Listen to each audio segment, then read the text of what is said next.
waba warigeze kwibaza impamvu amahanga ahora ashyira igitutu ku Rwanda mu gihe Repubulika ya Demokarasi ya Kongo ikomeje kwinangira no kwica amasezerano yose y'amahoro akomeza kwangiza iterambere n'ubukungu by'akarere? Benshi bakunda kumva inkuru z'uruhande rumwe, ariko se byagenda bite haramutse habonetse amakuru mashya kandi aturuka imbere mu basesenguzi bakomeye b'Abanyamerika yemeza ko ikibazo nyamukuru ndetse n'umuzi w'umutekano muke ari uburyarya bwa leta ya Kinshasa ndetse n'ubusumbane bwa Leta Zunze Ubumwe za Amerika? Uyu munsi tugiye kwinjira mu isesengura ryimbitse ryerekana uburyo diplomasi yo gukanda u Rwanda ishobora kuba iryo kosa rikomeye Amerika iri gukora. Mu minsi ishize ku rubuga rwa X habaye impaka zikomeye cyane zashyize hanze amabanga y'ukuri kudakunze kuvugwa mu itangazamakuru mpuzamahanga. Izi mpaka zazamutse ubwo Yale Ford, umusesenguzi w'inzobere ku bibazo bya Afurika mu kigo gikomeye cya Leta Zunze Ubumwe za Amerika cyitwa American Enterprise Institute mu ishami rishinzwe gusesengura ibikangisho by'umutekano, ibyo twakwita Critical Threats Project, yatangazaga ibikubiye mu isesengura rye rishya. Yale Ford si umuntu usanzwe, ni umusesenguzi ukurikirana umunsi ku munsi amakuru y'ubutasi n'ibikorwa bya gisirikare, open source intelligence mu karere k'ibiyaga bigari.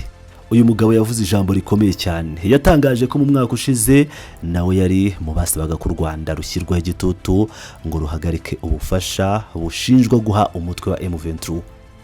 Ariko uyu munsi ibintu byarahindutse. Yale Ford yagize ati, ubu ndahangayitse cyane. Kuki ahangayitse?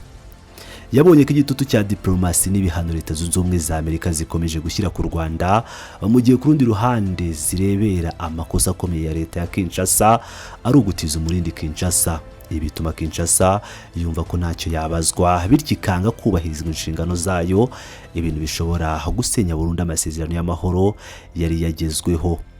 Reka tugaruke ku masezerano yiswe Washington Accords cyangwa amasezerano ya Washington.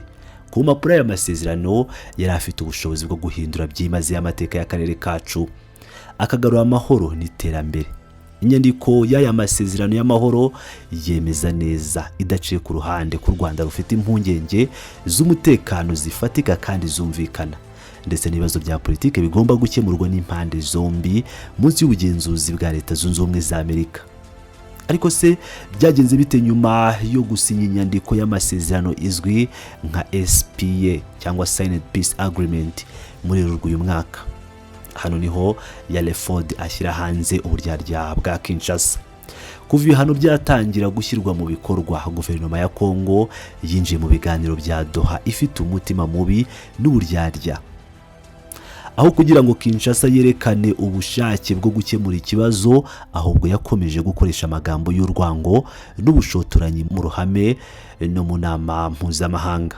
Ibi si ibintu byoroshye kuko bisenya icyizere cyari cyatangiye kubakwa hagati y'ibihugu byombi. Ni nkaho Kinshasa yitwara nkaho nta masezerano namwe yigeze asinywa. Uku kwirengagiza nkana nk'uku nibyo Yale Ford abona nk'inzira igana mu kaga gakomeye.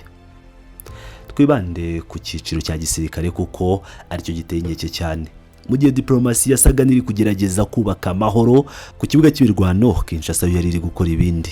Umusesenguzi Yale Ford ahishura amakuru akomeye yemeza ko leta ya Kongo ikomeje kugaba ibitero hifashishijwe indege zitagira abapilote drone hafi ya buri cyumweru ku mirongo y'imbere y'urugamba mu ntara za Kivu. Ibitero ntibigabwa mu mashyamba gusa, ahubwo birimo kwibasira abayobozi bakuru b'umutwe wa M23 binyuze mu bitero by'indege bigabwa mu bice birimo abaturage benshi. Ibi biteye inkeke kuko bishobora guhitana ubuzima bw'abasivili b'inzirakarengane no gukurura intambara yeruye y'amaraso menshi.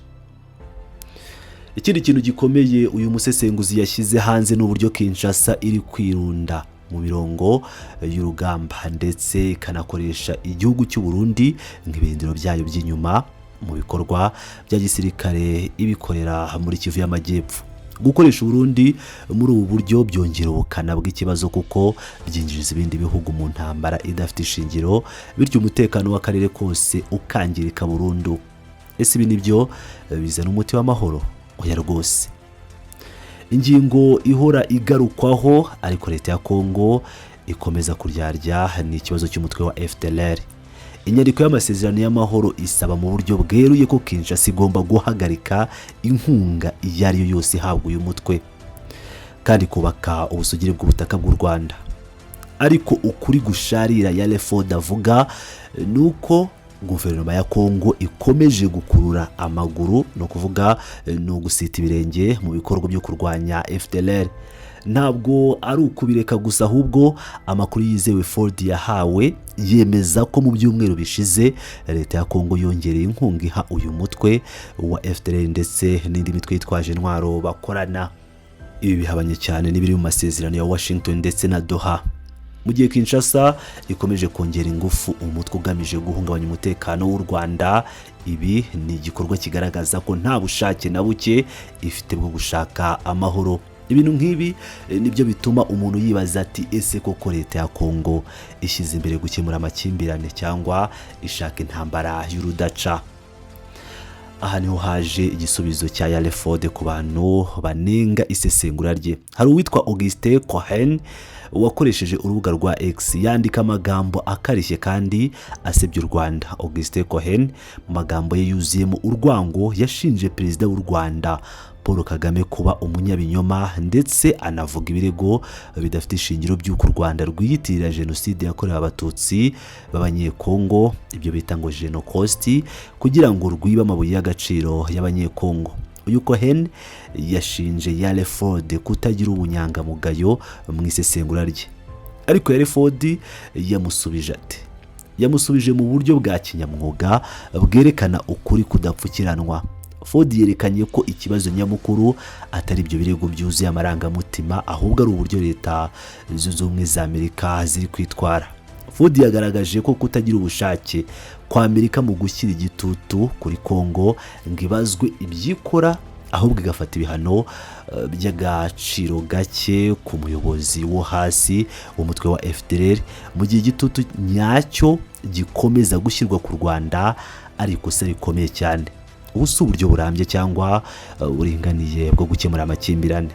Nk'uko Ford abivuga, ibi bikorwa binyuranyije n'umurongo w'amahoro wari washyizweho, bituma u Rwanda rwitotombera, rutangira gushidikanya ku butabera bwa leta zunze ubumwe za Amerika nk'umuhuza cyangwa umumediator. Iyo u Rwanda rubona ko uru rubanza rubogamiye uruhande rumwe, cyangwa ko bigaragara ko nta musaruro ubu buhuza buzatanga, bituma rwumva rutarumvishwe ndetse rukumva ko rutagomba kwizera ibikorwa by'amahoro babona ko ari ibihimbano. Mu gusoza ibiganiro, Yale Ford yatanze umwanzuro usharira ariko ukuri. Yagize ati ubukemurampaka bwarananiranye, bityo ingamba zahindutse izo kwiha u Rwanda no kurukubita inkoni.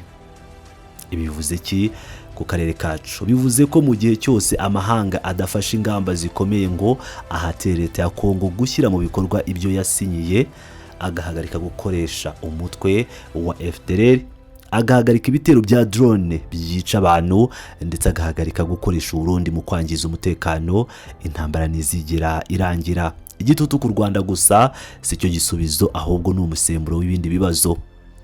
Uku niko kuri gukomeye guturuka mu basesenguzi bakurikiranira hafi bibera i Washington ndetse n'i Kinshasa. Turakomeza kubakurikiranira iyi nkuru uko ibintu bizagenda bihinduka. Mwari kumwe nanjye nk'ibisanzwe. Ni utarakora subscribe, kanda like na subscribe uhita ubikora, ndetse unasiga igitekerezo cyawe ahabugenewe, unatubwira uko ubona imyitwarire ya Kinshasa ndetse n'ubuhuza bwa Amerika muri iki kibazo. Urabona ute? Ndabashimiye.